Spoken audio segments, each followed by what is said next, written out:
안녕하십니까. 지난주에 이어서 사회보장제도를 정리해 보겠습니다. 1935년에 제정된 사회보장제도가 80년의 세월을 지나며 세 가지의 큰 변화를 경험하게 됩니다. 첫째, 부양 인구 비율의 변화입니다. 1960년대에는 6명의 근로자가 한 사람의 비용을 감당했다면 현재 이르러서는 2.8명이 한 사람을 감당하고 향후 2명이 한 사람을 감당할 것이 예상된다는 것입니다. 이러한 이유로는 베이비 부모들이 은퇴를 시작했고 100세 시대에 돌입하며 노인 인구의 증가가 큰 변수로 작용하고 있다는 것입니다. 그리고 셋째로 아이들 출산율이 줄어들어서 한 여성이 2명 또는 그 이하로 출산하고 있는 것입니다. 따라서 지출은 늘어가는데 수입은 오히려 줄어들어서 기존에 적립된 재정은 점차적으로 줄어들게 되며 메디케어는 2029년, 사회보장기금은 2034년이면 그 기금이 바닥을 드러나게 된다는 건 우려입니다. 이러한 사회보장국의 보고는 의회에 상정되었고 여러 가지 대안들이 토의되고 있습니다. 파이카 세금을 사회보장국 펀드에 넣지 않고 개인의 선택 옵션을 만든다거나 수혜 연령을 대폭 늘리는 대안이 있고 수혜금을 75에서 79%로 하향 조정하는 안 또는 최후의 선택이었지만 파이카 세금을 4% 더 증액하는 안 등 여러 대안들이 검토되고 있습니다.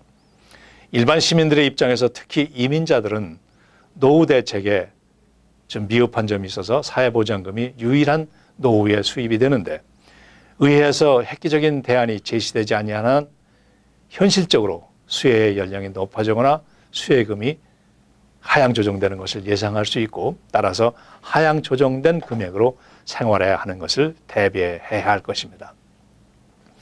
사회보장제의 국제적 협약이 있습니다. 협약이 없을 때에는 미국인이 한국에서 일을 하든지 한국인이 미국에서 일을 하든지 해외 근무자들은 현지에서 사회보장금을 지불하고 본국의 사회보장금 또한 지불했습니다. 한국과 미국은 이러한 문제를 놓고 토의했습니다. 현지에서의 사회보장 세금을 면제하는 방안 또는 양국에서 모두 연금을 받을 수 있게 하는 방안 두 개를 검토하다가 가입기간 합산을 먼저 선택하고 2001년에 법령을 시행하게 됩니다.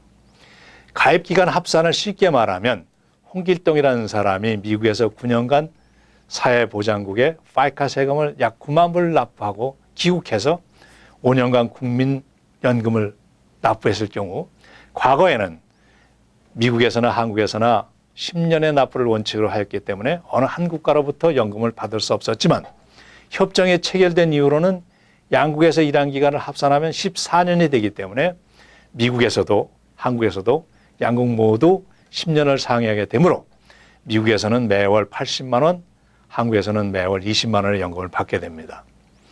미국에서의 9년치, 한국에서 5년치를 계산한 수령의 금액을 말하고 있는 것입니다.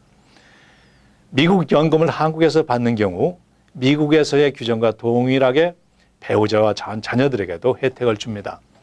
단 한국에 살면서 미국의 연금을 수령하는 경우 시민권자가 아니면 소득세를 제공한 금액을 수령하는데 세금 보고를 한 내역을 제출하면 소득세 납부한 일부 부분에 대한 환불을 받을 수 있습니다. 몇 년 전부터인지 시행되었는지 모르지만 한미 간에 파이카 또는 국민연금을 지불 면제를 시행하고 있는데 최대 8년까지 상대국 보험료를 면제할 수 있다고 발표되었습니다. 면제를 선택하는 경우에는 가입기간 합산의 혜택은 없다고 해야 할 것입니다. 사회보장 혜택에 대한 은퇴 연령 연장 또는 연금의 축소 등이 예상되는 현실에서 은퇴를 앞둔 분들의 노후 대책은 크게 생활비 축소 또는 사회보장금 외에 다른 수입원의 확보 등으로 크게 두 가지로 거론이 되고 있습니다.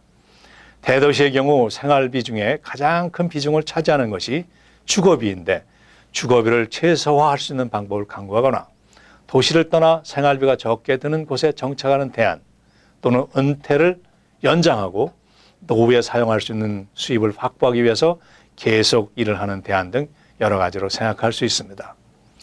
그러나 미국은 사회보장의 중요성을 인식하고 있기에 어떻게 하든지 사회보장 혜택을 최대화하려고 노력할 것입니다. 의회의 움직임을 관심 있게 지켜보고 있습니다. 안녕히 계십시오.